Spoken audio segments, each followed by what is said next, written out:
Assalamualaikum warahmatullahi wabarakatuh.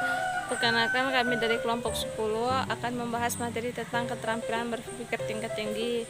Sebelum kami membahas materi yang akan kami sampaikan, di sini saya akan memperkenalkan nama-nama anggota kelompok saya.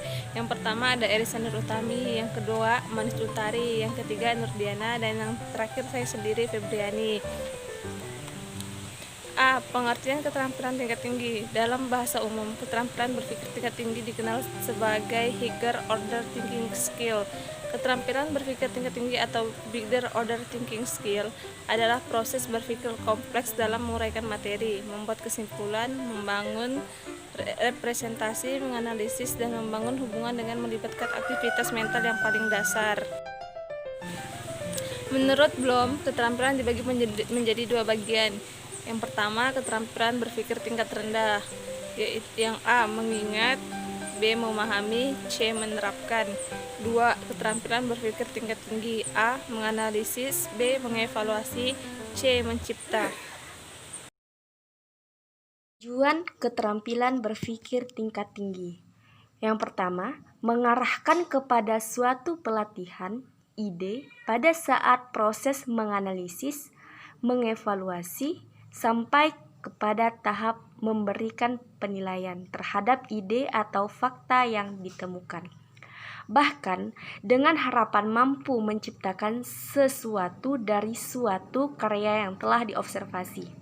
Yang kedua, meningkatkan kualitas lulusan, pemberdayaan komunitas belajar melalui kelompok kerja guru, musyawarah guru, mata pelajaran, pembinaan guru, pendidikan dasar dalam mengembangkan pembelajaran berorientasi pada keterampilan berpikir tingkat tinggi.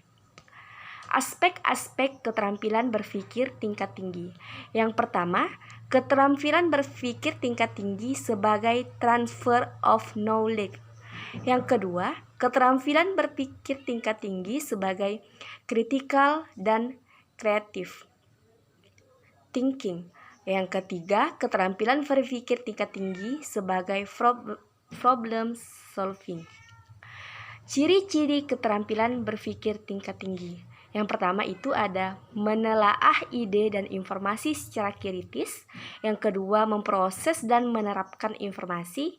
Yang ketiga, transfer satu konsep ke konsep lainnya. Yang keempat, menggunakan informasi untuk menyelesaikan masalah.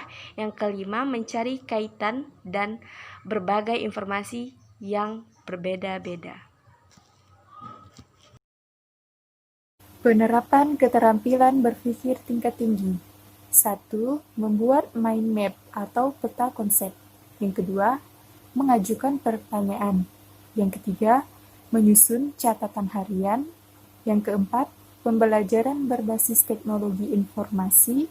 Yang kelima, menggunakan analogi. Yang keenam, eksperimen berbasis inquiry. Dan yang terakhir, metode proyek. langkah-langkah dalam berpikir tingkat tinggi. Yang pertama, mengidentifikasi pertanyaan atau fokus kesimpulan yang akan dibuat. Yang kedua, mengidentifikasi fakta yang telah diketahui. Yang ketiga, mengidentifikasi pengetahuan relevan yang telah diketahui sebelumnya. Dan yang keempat, membuat perumusan prediksi hasil akhir. Bagaimana melatih siswa dalam keterampilan berpikir tingkat tinggi? Siswa dapat menyimpulkan, menganalisis, menerapkan, mengevaluasi, membandingkan, kontras atau membayangkan dan menunjukkan cara berpikir tingkat tingginya. Berpikir logis dan tinggi sangat diperlukan siswa dalam proses pembelajaran di kelas, khususnya dalam menjawab pertanyaan. Karena siswa perlu menggunakan pengetahuan, pemahaman, dan keterampilan yang dimilikinya, dan menghubungkannya ke dalam situasi baru. Kesimpulan, keterampilan berpikir tingkat tinggi merupakan kemampuan mengolah informasi secara berpikir kritis, logis, reflektif, dan kreatif untuk memecahkan masalah dalam berbagai situasi dan mampu membangun sesuatu yang baru dan menggunakan cara yang tidak biasa. namun belajar untuk membuat poin yang menarik.